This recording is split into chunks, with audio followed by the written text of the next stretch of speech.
مبين وآخرين منهم لما يلحقوا بهم وهو العزيز الحكيم ذلك فضل الله يؤتيه من يشاء والله ذو الفضل العظيم مثل الذين حملوا التوراة ثم لم يحملوها كمثل الحمار يحمل أسفارا بئس مثل القوم الذين كذبوا بآيات الله والله لا يهدي القوم الظالمين قل يا أيها الذين هادوا إن زعمتم أنكم أولياء لله من دون الناس فتمنوا الموت إن كنتم صادقين ولا يتمنونه أبدا بما قدمت أيديهم والله عليم بالظالمين قل إن الموت الذي تفرون منه فإنه ملاقيكم ثم تردون إلى عالم الغيب والشهادة فينبئكم بما كنتم تعملون يا أيها الذين آمنوا إذا نودي للصلاة من يوم الجمعة فاسعوا إلى ذكر الله. السلام عليكم ورحمة الله وبركاته. أعوذ بالله من الشيطان الرجيم. بسم الله الرحمن الرحيم. الحمد لله رب العالمين والصلاة والسلام على سيدنا ونبينا وحبيب قلوبنا وطبيب نفوسنا أبي القاسم محمد وعلى آله الطيبين الطاهرين المعصومين المظلومين المنتجبين لا سيما مولانا وسيدي صاحب العصر والزمان روحي وأرواح العالمين له الفداء وأجل الله تعالى فرجه الشريف ولعنة دائمة على أعدائهم ومنكر فضائلهم الآن إلى قيام يوم الدين. أما بعد فقد قال الله الحكيم في كتابه المبين. بسم الله الرحمن الرحيم. يا أيها الذين آمنوا اتقوا الله وَكُونُوا مَعَ الصَّادِقِينَ. Sadaqallahu al-Ali al-Azim. As we begin this Friday sermon for the first of Muharram, for the new Islamic year, we have now entered into the year 1442 after the Hijrah. And we ask Allah that as we have concluded the previous year, we ask Allah to accept our acts of worship in that past year, our acts of submission to Allah. And we ask Allah to give us the barakah, the blessings of this new year, and that Allah alleviate the difficulties which the believers in particular are facing and all of humanity are going through. We praise and thank Allah for His countless blessings that He has showered upon us. The greatest of all of these is that we are the followers of the Prophet of Islam, the Prophet Muhammad sallallahu alaihi wa alihi wasallam, and his Ahlul Bayt alayhim wassalatu wassalam. And we attest to the fact that had it not been for Allah's guiding us to this path, that we would not be on it today. And on this blessed day of Friday, the first of Muharram, we also send our condolences to the Prophet of Islam, the Prophet Muhammad. May God's peace and blessings be upon him and his family over the tragic martyrdom anniversary of his grandson, Imam Husayni alayhi salam. And we send our condolences to the Imam of our time, Imam al-Hujjah, and to each and every one of you who are remembering and commemorating the tragedy of Kerbala. Today in this Friday sermon, again as being the beginning of the month of Muharram, I wanted to reflect a bit about this month and look at the topic of personal reformation through the Husayni revolution. That how can we use these nights and days of Muharram, at least these 11 or 12 initial nights of the month of Muharram, where the community of believers gather, whether it be virtually, if your centers are closed, or if you have the opportunity to be present in a physical majlis, whatever the case may be, I want to look at today that how can we use these sessions, these commemorative sessions, to reform ourselves, to take from the revolution of Sayyid al-Shuhada, Imam al-Hussein, may God's peace and blessings be upon him, and to make a reformation within our lives. And this event of Kerbala, this tragedy of Kerbala, which took place in Kerbala, the tragedy of Ashura, this movement that Abu Abdullah had initiated and that he brought to fulfillment and perfection on the day of Ashura, how can we learn from this example within our lives? So let me begin by first mentioning a dua. This is a supplication which the Prophet of Islam, the Prophet Muhammad, may God's peace and blessings be upon him and his family, used to recite on the first day of the month of Muharram. Now, keep in mind, please, that these are only the first two lines of the dua. It's a very short dua, actually. It only takes maybe 30 seconds to recite. And it's available probably on duas.org. Should be hosting the text of the supplication. If you follow us on Facebook or on Twitter, we've also sent this dua out in PDF with the full Arabic text and a full English translation. But just I wanted to reflect on these 3 points as we begin this sermon for today of what our beloved Prophet would make dua to Allah for on the first day of the new calendar year of the Muslim community. And as the Prophet would say, Allahumma anta ilahul kadim. Allah, oh Allah, you are the eternal Lord. You have been there from before there was even time, and you will be there after time ceases to exist. وَهَذِهِ سَنَةٌ جَدِيدَةٌ. And this is a new year. Just as a side note, in the cultures that we live in, December 31st rolls along and the new year comes about, and one of the things that many people like to do is to make New Year's resolutions. We want to quit smoking. We want to eat better. We want to exercise more. We want to give more in charity. We want to be more, do more voluntary work within our community. Many things we want to resolve to do in the new year. Well, we see in this dua that the Prophet is doing the same thing and teaching you and I the same thing. That as believers, there are at least 3 resolutions we should make today on this first day of the new calendar year. As the Prophet says, وَهَذِهِ سَنَةٌ جَدِيدَةٌ, that this is a new year. And so what does he ask Allah? He doesn't ask for weight loss. He doesn't ask for many things that we might think of being important and no doubt are important within our lives. But the very first thing that Rasulullah says is فَأَسْأَلُكَ فِيهَا الْإِسْمَةَ مِنَ الشَّيْطَانِ. So Allah grant me protection from the Satan, from the devil. And we know that the Quran tells us that the shayateen, the devils, are of many types, of jinn, of the unseen realm, and ins, of the human beings. Sometimes people that we consider as friends are demonic people, they're devilish people. Right? They try to get us to commit sins. They want us to lose our religious identity, to commit acts which are against the religion. Sometimes, unfortunately, this could be our own family members. The Quran even tells us many times that, well, not many times, but the Quran tells us that even if your parents try and push you towards associating partners with Allah, فَلَا تُطِعْهُمَا, don't obey them.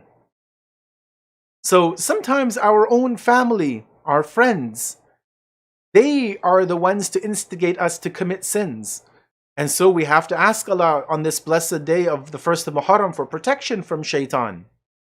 The second thing he says, وَالْقُوَّةَ عَلَى هَذِهِ النَّفْسَ الْأَمَارَةِ بِالسُّوءِ. Ya Allah, give me the ability, the control over this voluptuous self, this nafsul amara, that incites towards evil. There's an entire discussion about this aspect of the nafs of the human being. Allah talks about nafsul lawama, nafsul ammara, nafsul mutma'inna, this content soul, this soul that incites towards evil. And so there's a very lengthy discussion, but just to make it plain, is that we have these desires that sometimes come over us. Sometimes we know many times what is right and wrong, what is permissible, what is impermissible. However, sometimes we let our temptations, our passions, our desires get the best of us. And so here at the second point of the dua, the Prophet is asking Allah to give him, and obviously us, we're making the same dua that the Prophet made, to give us control over our lower self-based desires that will push us towards evil, towards sin, towards breaking the rules of Allah. And the third thing, وَالْإِشْتِغَالَ بِمَا يُقَرِّبُنِي إِلَيْكَ يَا كَرِيمٌ يَا ذَا الْجَلَالِ وَالْإِكْرَامِ. Keep me busy and occupied in that which would bring me closer to you, O the most kind, O the Lord of might and mercy. We know that in a day where there are many things that we can be busy in. We go to work, maybe we're going to school, albeit virtually. We have activities that we do outside of work and school. Maybe we meet with family, with friends. Obviously, in these nights of Muharram, we'll be virtually attending, or maybe some will be personally, physically attending different gatherings to commemorate the tragedy of Kerbala. But the point the Prophet is making is that this new year that we have embarked upon from today, one of the three things that we should be asking Allah is for Him to keep us busy in things that will make us become spiritually closer to Him. And this is important because, idle time, free time is the, we could say is the handiwork of the devil. When people don't have anything else to do, that is when maybe the temptations become more, the lusts become greater, the ability to sin becomes more defined. And so we should ask Allah today that Allah keep me busy this upcoming year in those actions which will bring me closer to you. And really, again, this entire dua, again, we've only mentioned two sentences of the dua. However, I would advise all of us to read this dua today, read the Arabic, read the translation again, which is available online, and to try and make a change in our life, make this our New Year's resolution to be different in this upcoming year.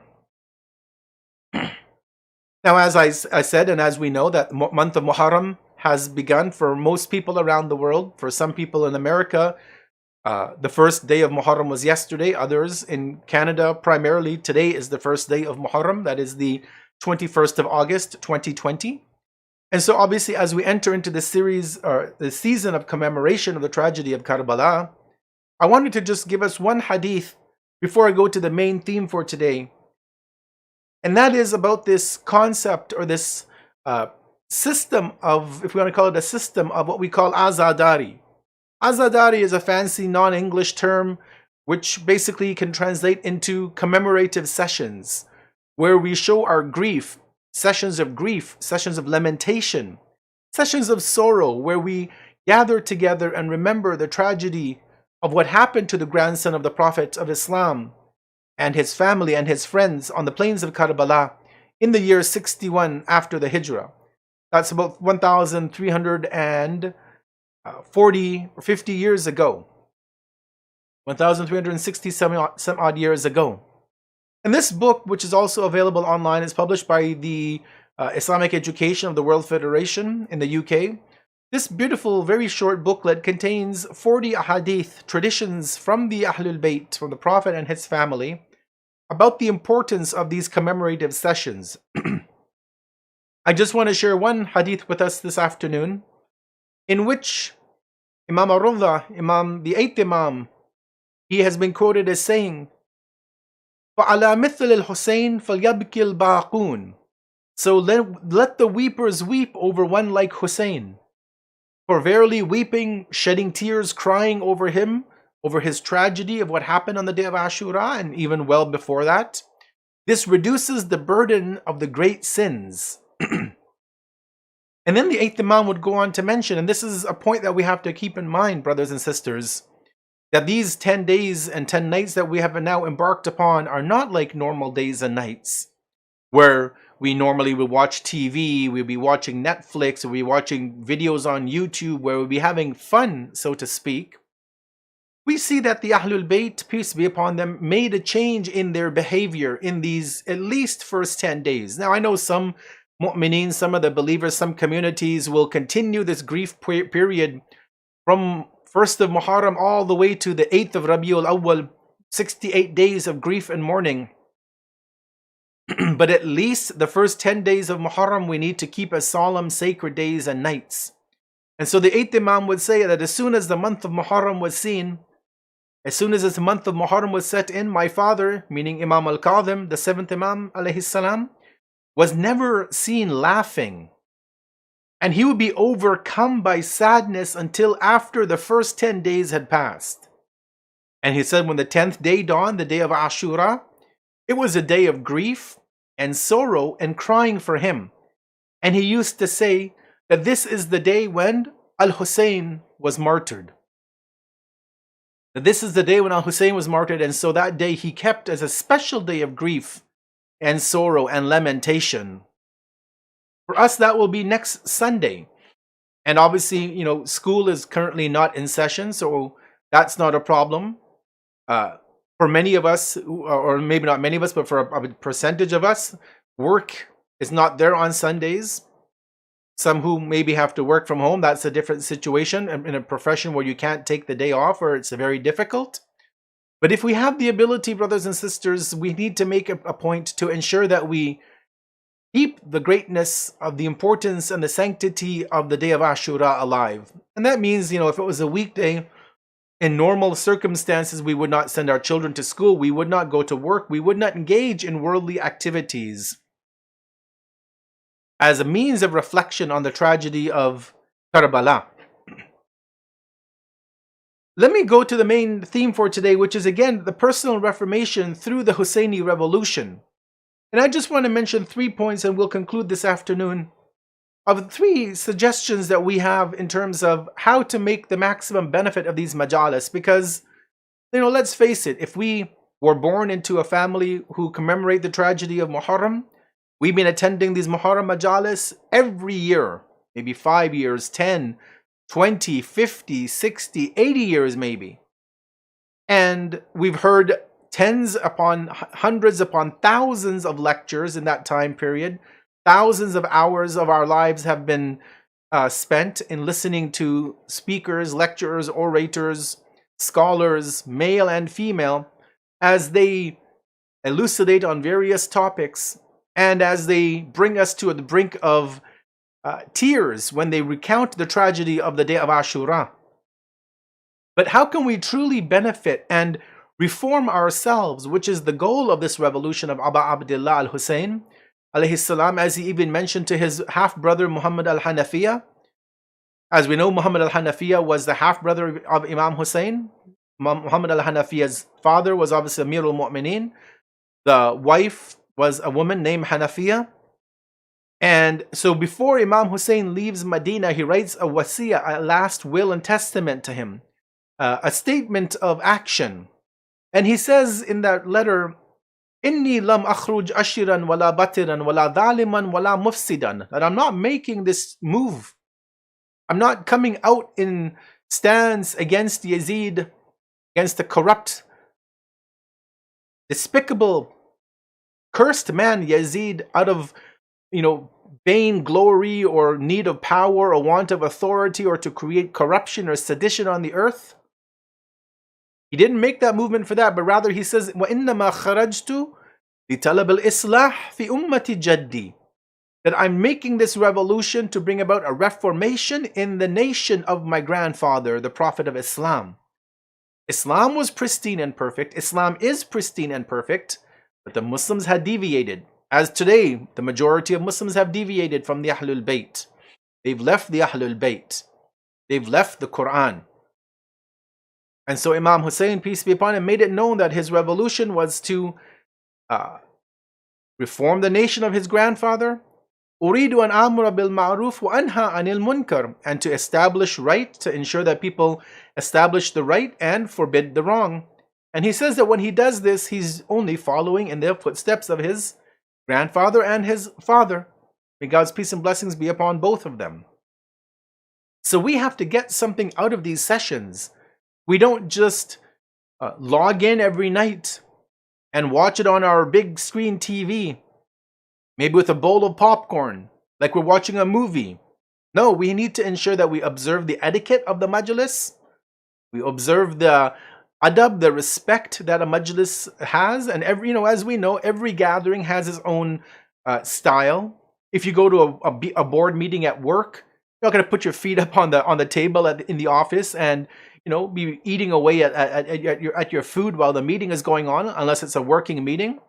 But if it's not a working meeting, you have an adab, you have a respect how you carry yourself. When you go to the doctor's office and you're waiting in the waiting room, there's a certain respect you have to have. They tell you turn your cell phone down, don't speak on the phone. They'll give you rules. They'll be posted in the hospital or in the waiting room or in the mediclinic. And so we have etiquette that we observe everywhere we go.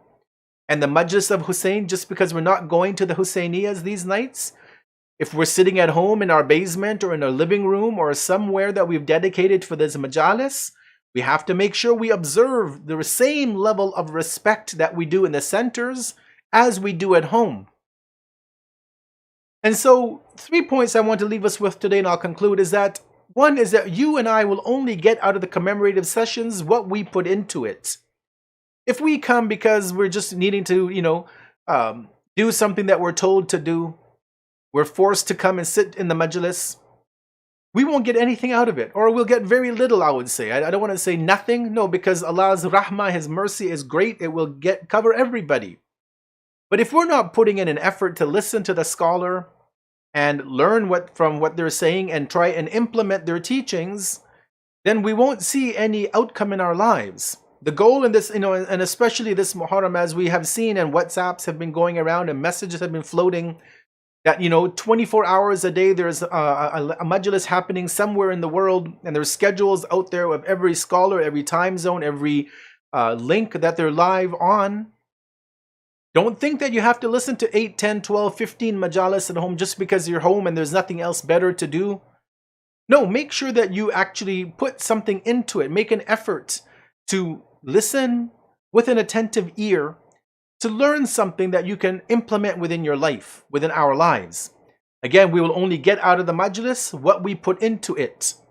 Just because we're not physically in the presence of the scholar, of the community, we still again observe the etiquette and we try our best to make the most of that session. Number 2 is that find an orator, a speaker, a scholar, a lecturer that speaks to your heart and focus attentively on what they're saying.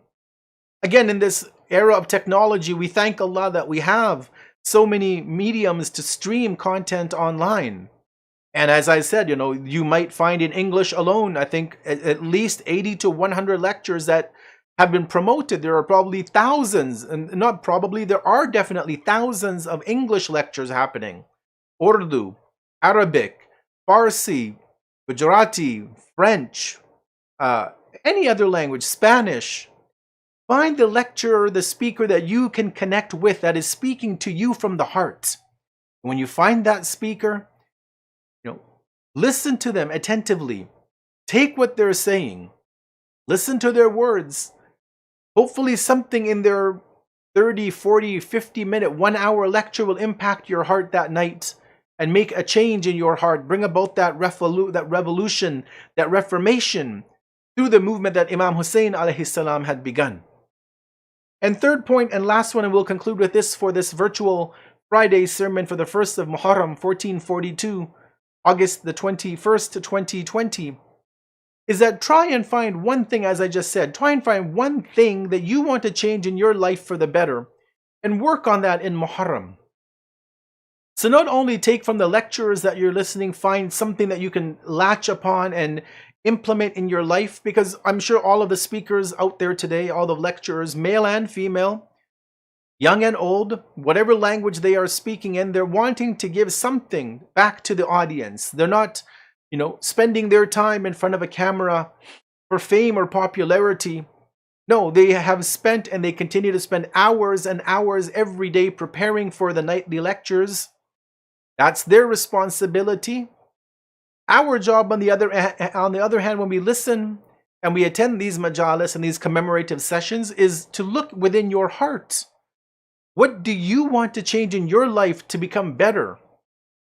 And that's going to be different for everybody. Right? Nobody can come and say, well, you should change this or you should change that. Maybe your spouse might be able to tell you that, or your parents may be able to tell you that. But you know what? As Allah says in the Quran, بَلِ الْإِنسَانُ عَلَى نَفْسِهِ بَصِيرًا, that you and I as human beings, we know ourselves better than other people. When we look in the mirror, we see when, our hair is out of place, or we haven't, brushed properly, or we haven't combed our hair properly. We can tell when we look in the mirror before other people see us when we go out. So similarly, in this month of Muharram, in these commemorative sessions, let us look at our own heart. Find one thing that you need to change in your life. Maybe you don't wake up for Fajr on time. Make that a point. I want to change that in these first 10 days and then beyond. Maybe you'll find that I listen to haram music. Make that a point. I want to change that in my life and move on with life. All of us will probably find some 1 point or 2 points, or maybe multiple, depending where we are in our relationship with God. But let us find that 1 point at least and begin to make a want to change our situation. Inshallah, we will continue next week when we continue in this Friday virtual service and go into other aspects, because obviously next Friday will be coming closer to the day of Ashura. So we want to do a bit of a reflection on Ashura. And also, just as a note for the brothers and sisters, that next week will unfortunately be our very last virtual Friday sermon on this platform through this institute. That will be our last live Friday sermon. We will be moving and working with another organization in Canada, which will inform the brothers of and the sisters of later on. We will continue to do these Friday sermons, but unfortunately they will be in a different time zone. But they will still be available online, and we will keep the details in the description of this video also below. And next week we will share more information with the brothers and sisters. Now, as I conclude, we ask Allah to give us the tawfiq, the ability to continue to remember the tragedy of Kerbala. Today being the first day of the tragic month of Muharram, we ask Allah to accept our acts of worship last year, and in this new coming year, we ask Allah to allow us to become closer to Him, closer to the Prophet, closer to the Ahlul Bayt, and especially our 12th Imam. And we ask Allah to hasten in the return of Imam al-Hujjah, and that alongside with Prophet Isa, Jesus alayhimus salam, that the two of them will bring about a revolution and a reformation of human society. Wassalamu alaikum wa rahmatullahi wa barakatuh. Bismillahir Rahmanir Rahim. Qul huwallahu ahad, Allahu samad, lam yalid wa lam yulad, wa lam yakun lahu kufuwan ahad. Sadaqallahu al-aliyyul azim. أعوذ بالله من الشيطان الرجيم. بسم الله الرحمن الرحيم. يسبح لله ما في السماوات وما في الأرض الملك القدوس العزيز الحكيم. هو الذي بعث في الأميين رسولا منهم يتلو عليهم آياته ويزكيهم ويعلمهم الكتاب والحكمة وإن كانوا من قبل لفي ضلال مبين. وآخرين منهم لما يلحقوا بهم وهو العزيز الحكيم. ذلك فضل الله يؤتيه من يشاء والله ذو الفضل العظيم. مثل الذين حملوا التوراة ثم لم يحملوها